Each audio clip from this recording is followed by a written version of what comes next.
Le lundi 8 janvier 2024, le réseau des femmes leaders pour le développement, bénéficiant du soutien financier du Fonds canadien d'initiative locale, a inauguré officiellement le Forum communautaire des leaders traditionnels et religieux de la municipalité de Paracourt.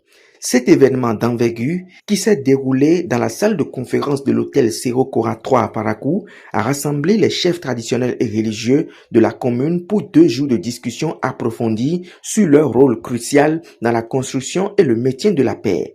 La cérémonie d'ouverture a été présidée par le maire de la ville de Paracourt, l'ambassadrice du Canada après le Bénin et bien évidemment la représentante de la présidente du réseau des femmes leaders pour le développement. L'objectif principal de ce forum est de discuter et de définir des stratégies collaboratives d'engagement envers le bien-être de nos citoyens. Nous sommes tous conscients des défis auxquels nous sommes confrontés en matière de cohésion sociale et de maintien de la paix.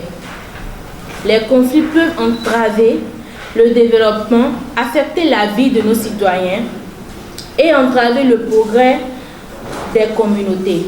C'est pourquoi il est crucial que nous unissions nos forces, que nous partageons nos expériences et que nous élaborions des stratégies solides pour prévenir des obstacles et promouvoir la paix, surtout la paix.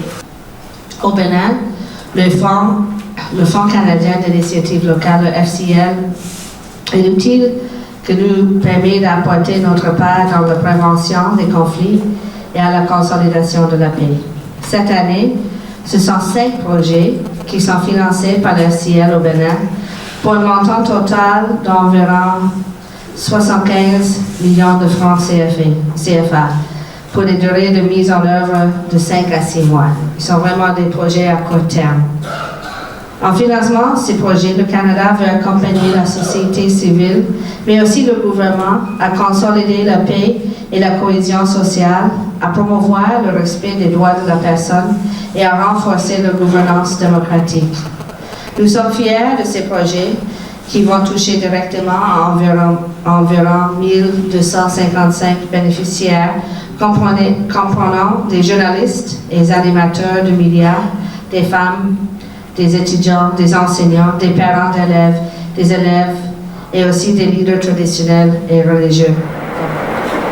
Les leaders traditionnels et religieux peuvent contribuer à la paix de diverses manières. Ils peuvent prendre la parole en faveur de la paix et de la non-violence, aider à résoudre les conflits et les différends, promouvoir la compréhension et le dialogue entre les différentes communautés, éduquer les populations aux valeurs de paix et de tolérance. Ce forum est une occasion importante pour les leaders traditionnels et religieux de se rencontrer, d'échanger leurs expériences et de réfléchir ensemble aux moyens d'améliorer leur contribution à la paix. Je vous encourage donc à vous engager dans cette noble cause.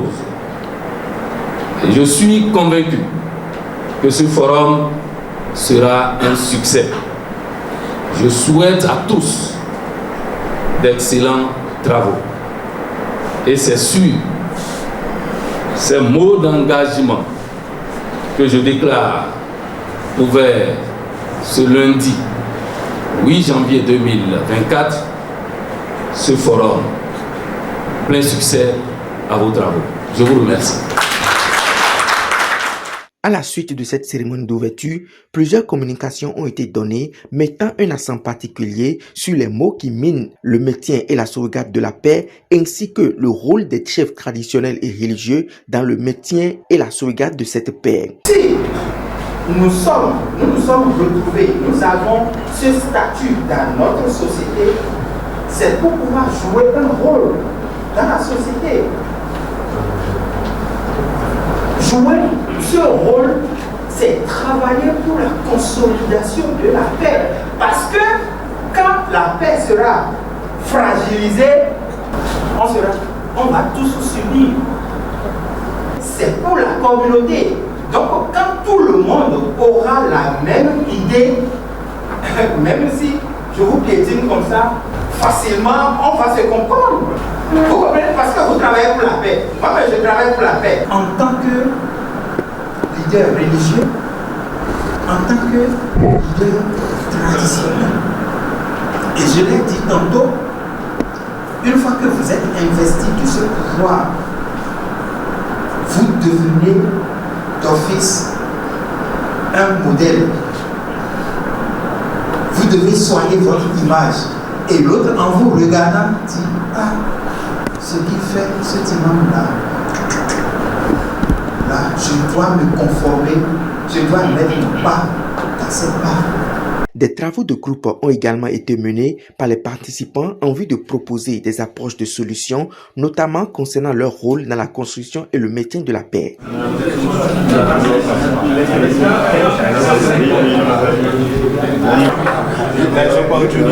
La première opportunité de l'économie, c'est la terre.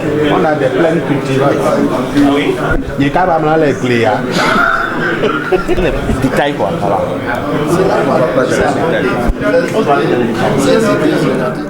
Les résultats de ces travaux ont révélé que les participants ont bien mesuré l'importance de cette approche et ont par la suite proposé des approches de solutions pour y remédier. Sur le plan social, on a la disponibilité des personnes ressources, à savoir les rois, les imams, les pasteurs, les chefs traditionnels et les ONG.